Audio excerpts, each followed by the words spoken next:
All right, all eyes now on big Modi-Xi bilaterals in Russia. Prime Minister Modi will be holding a bilateral meeting with Chinese President Xi Jinping for the first time since the 2020 Galwan clash on the sidelines of the BRICS summit in Russia. The two leaders are all set to hold this meeting at 4:30 p.m., precisely Indian time, for 40 minutes. The meet will be underscoring the change in India-China relations 5 years later, following a consensus on disengagement at the line of actual control. Modi-Xi shared stage last night as well, part of dinner. They had a brief, candid chat. I'm going to bring in Gaurav Sawant, who's also joining me live for a little more on that. Gaurav, over to you on the significance that we see of Modi-Xi bilateral talk today in roughly about 3.5 hours from now. So the atmosphere is absolutely electric. We are at the Kazan Expo, and this is where BRICS 2024 is happening. And right now, even as we speak, the images that we see on the screens in front of us are arrival of the VVIP guests of all the heads of state and government. Prime Minister Narendra Modi arrived just a short while back, and right now it's Iran's President Masoud Pezeshkian who's arrived, and this is Iran's entry into BRICS along with other countries, including the United Arab Emirates and Egypt. The BRICS as a grouping is growing, but you're absolutely right, Nabila. All eyes here on the India-China bilateral, and a very, very crucial bilateral that's taking place after the Mahabalipuram engagement that had taken place in 2019 when the Chinese president had visited India. And the very next year, or months later in 2020, the summer of 2020, Chinese troops transgressed the line of actual control at multiple points. There was a standoff on the north and south bank of Pengong So. At Galwan, there were clashes. Pengong So, there were clashes. And on the south bank of Pengong So, you had the two armies, the two tanks of both the armies, the armored columns, which were virtually at 10 meters in some places, 20 meters in others. Any accidental discharge of weapon could have sparked off a massive conflict between India and China. So the world was on tenterhooks at that point of time, and that's the time the Indian army did a QPQ, or a quid pro quo operation, dominating the Chinese Waldo garrison. The Indian army was on top of the Kailash hills, overlooking the Chinese Boldo garrison, and also dominating their very crucial strategic G219 highway, which led to partial disengagement that time. First message, China respects strength. You do a QPQ operation, China backs off. Point one. Point two, it led to disengagement happening on the north and south bank of Pengong So. Then, if I can take you back in history just a little, and I want our viewers to understand this, Nabila, as you understand this well. When Doklam happened in 2017, and Prime Minister Narendra Modi, it wasn't clear whether he'd go for the BRICS summit. That time it was to be held in Xiamen in China. Till the last minute, China didn't know whether the Indian Prime Minister would come because of that Doklam standoff that was on practically for 73 days. And India just kept silent, gave China the silent treatment. At the same time, you had troops amassed at the borders once again in Sikkim and all across Arunachal Pradesh in the eastern sector. China blinked, backed off, withdrew its soldiers from the place where India wanted the Chinese to withdraw, and Prime Minister Narendra Modi then went for the Xiamen engagement. That led to the Wuhan initiative, Mahabalipuram. China again did this in 2020.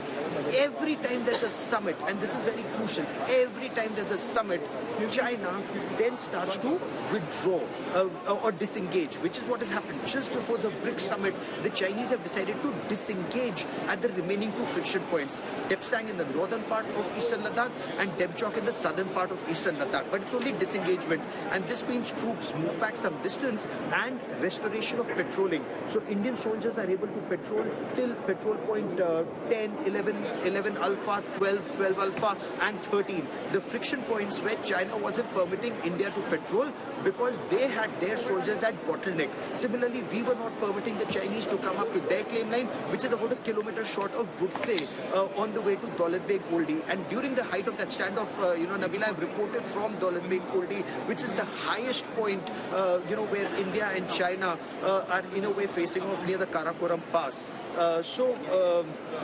That led to a standoff again in Demchok, which is the southern part of eastern Ladakh.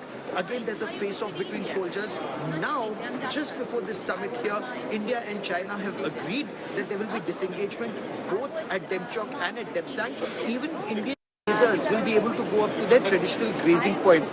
Then there are, of course, some finer points of this which you and I can discuss about. How will the two sides move forward on this from this point on?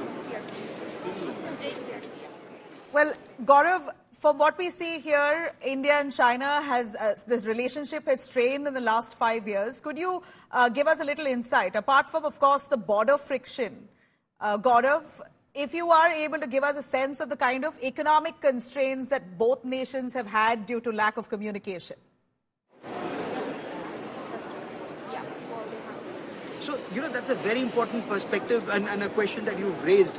China was always keen on deeper economic engagement with India despite the situation at the line of actual control. So China wants greater access to Indian markets, and as you well know, India is one of the biggest markets in the world. We're the world's most populous country. We're a growing economy. We are on our way to becoming the third largest economy in the world.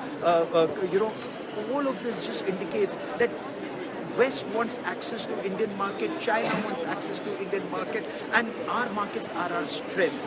However, Government of India made it very clear that any economic engagement or furthering economic engagement depends on peace and tranquility at the borders. And peace and tranquility at the borders are a three-step process. Step one is disengagement, which is happening at all friction points now, restoration of pre-2020 scenario. Step two is de-escalation, which is very, very critical and has not happened. And what is de-escalation? That India and China move back their armor, their artillery, their longer-range weapons from the border proximity areas some distance so that tensions can de-escalate. And then the third step, and a very crucial third step, is de-induction.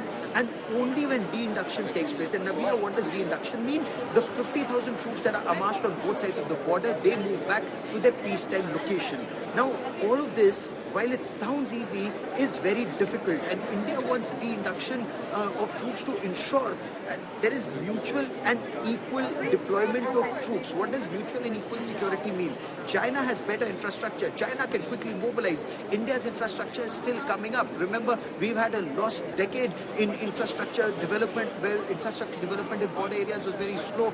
Post-2014, and especially after 2017, it's picked up pace in a very big way. And after Galwan, it's developing at a very rapid pace. But India still has to pick up and reach that stage. So how does that happen? Okay, now we are looking at images of more heads of state and governments who are arriving here. But as I tell you about heads of state and governments arriving, let me also tell you that India should be able to mobilize its troops faster to prevent a repeat of Galwan. China should keep its soldiers even further back. All of this is currently under discussion, between the Indian Prime Minister and the Chinese President. That conversation will be extremely important, which is called higher direction, which comes from the top leadership. The Prime Minister of India, very strong. The Chinese President, very strong.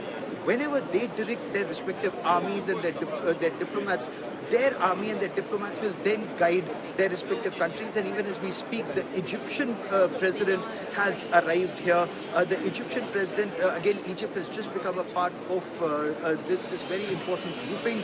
Egypt, again, a close partner of India, and this is one more grouping where their strength is growing. So, if I come back to our point that we were discussing about how China has to move back its soldiers, India has to move back its soldiers, and then this relationship can be restored further. Right.